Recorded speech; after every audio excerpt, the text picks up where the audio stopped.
You can smell it that they aren't doing this in a tongue-in-cheek way. They're doing this as like fully like no, guys, he figured it out. He's no longer mentally unwell. He's killing people for the right reasons. And you're like, hey, shouldn't the moral of the story be that this shouldn't be happening at all? Not that, oh, guys, don't worry. Even though he's doing the same action, in his head, he's thinking differently, so it's okay. And what? What the fuck? I really appreciate Jon Bernthal taking a big swing with trying to write this thing, co-writing it. I don't think either writer is really equipped to handle the Punisher. And this is also true of, I think, a good number of comic writers, too. Boom. Roasted. If you're going to be handling the Punisher, you got to be really equipped to be able to write a story from the point of view of a villain, of someone who is mentally unwell, of someone who is, a tragic figure who is still doing wrong. You know what I mean? And I think that their attempts to humanize Frank wade a little too far into justification rather than any kind of explanation or understanding. The arc of this special is kind of not really Frank changing his ways, but more changing his mindset in a way where, he no longer is going to brutally slaughter people in the streets for revenge, but he's doing it now to keep people safe. Not that I necessarily think that arc is a bad one. When that kind of ending is portrayed as like, no, he's good now. And it's like, not on my watch. No. The Punisher's always been a criticism of like the right-wing fantasy of that a good guy with a gun will always stop a bad guy with a gun. Yeah. And the point of the Punisher is to say that anyone who has a gun is 9 times out of 10 going to be severely mentally unwell with that, and probably shouldn't have the gun in the first place. No. Wait. The Punisher's a cautionary tale, straight up. A few moments later. And this special veers a little too far into, idolizing Frank. By the end, like I said, he literally is the good guy with the gun who kills that gangster. Like this shot right here is from the very end where he is getting revenge on a gangster who like killed a puppy by like shooting him in the street and like cutting him in half. And it's portrayed in a way where it's not like gross. At the end, it's portrayed like almost entirely triumphantly, like in the same way of like Spider-Man, like, you know what I mean, saving the day and kissing Mary Jane. Brother, When it comes to Frank, and that's my biggest issue when it comes to like people that write him, it is very easy for people to glorify him, glorifying him through humanizing him. Not saying you can't humanize the character, but like to make him seem like an idealistic figure, like this is what being a hero is supposed to be like, blah blah blah. No, the Punisher's a fucking problem. He is a mentally ill psychopath that thinks being judge, jury, and executioner is justified and okay because of his family's death, which is insane thinking. It's tombstone for you, little homie. We all gonna lay roses on your coffin, cause your career is R.I.P. You're done. You're over. And that's why Jason Aaron's back half of Punisher Max is so good.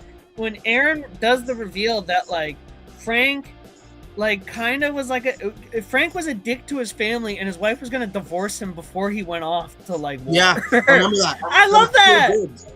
I love that Frank is doing this in like he's not even doing this for his family who loved him. He's using his family as an excuse to do all this shit. I love that. It's an excuse for him to be enlisted into another war, but a war that he can control. Yes. Yeah. Yes. And you're like, that's perfect, and that's why Punisher Max is great, and it's why this doesn't work in any kind of thematic or story sense. It's why it's like, hey, this is cool if you just turn your brain off, but if you think about it for more than a second, it instantly becomes like really messed up and really like, oh, that was kind of lazy. And all the Bernthal interviews where he's like, the Punisher's for the police, the Punisher's for the veterans. You're like, did he say that? You're like, yeah.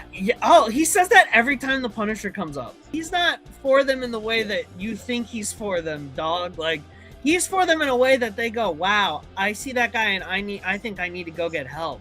Not in the same way of like, that guy's my guy. You Like, see him I- and you go, damn. You know, you can do that with us. And you don't gotta run anymore.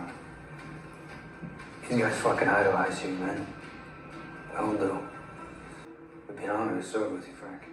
You're so dumb. You are really dumb. For real. 2 hours later. In this scene, especially at the end, where he helps the homeless veteran, you know, get vengeance for his dog's death. I would have preferred it where it's like, instead of, you know, the guy kind of like signaling him to do it, as in like, you know, do the right thing. I would have loved if the guy looked at him and like closed his eyes and winced, because to portray Frank as an avenging angel, but like kind of like an angel of death that everyone's just comfortable with, just because it's like, you know, even though deep down they know it's wrong and they know he's not okay. Like, Oh, you know? dude, it would have been so much more interesting if the homeless dude just Frank He like closed his eyes a little whacked- bit. You if know? I was gonna say, if not even wince, if Frank whacked him, the dude was on the ground and Frank turns to him, to the homeless dude, to get his approval to kill the guy, and the homeless dude doesn't do anything, but he just closes his eyes and turns around. Yeah. I would have been like, fuck. That's some cold shit. It still portrays Frank as a problem, but it just portrays Frank more as a symptom of society's society becoming more numb to that kind of violence and more inclined nowadays to turn a blind eye to that. I'm gonna add on to this, right? You ever read Maniac of New York? Yeah.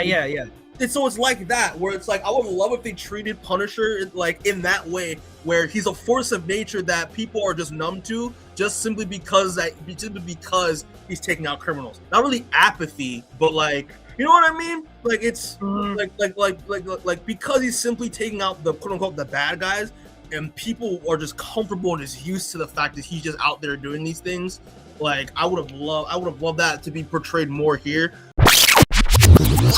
Like, let's be real, bro. Like, if we ever get into Marvel Comics and write some shit and the Punisher's in it, we're not gonna treat the Punisher like he's a good I think we could do the Punisher justice by making him like a crazy psycho that like is roaming the streets that everyone should be scared of. But everyone should also, because the Punisher is supposed to be a villain, a tragic villain. He's supposed to be a villain that you're also like, damn, it's really sad that we got to this point that dude exists. Like, that sucks. You know what I mean? And like maybe in another life Frank could have been a hero, but in this life he's not. He's fucked. You know? And it gets me a little like, okay, if this is what you're planning on doing with the Punisher, how is that gonna fit into Spider-Man Brand New Day, where Spider-Man is literally supposed to be the best of everybody? And like, he's gonna be a hero, and Spider-Man's just gonna like finger wag at him and be like, "Oh, Frank, don't you go killing again," and that's it.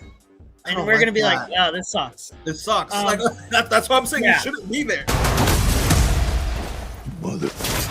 Go home. This is some bullshit.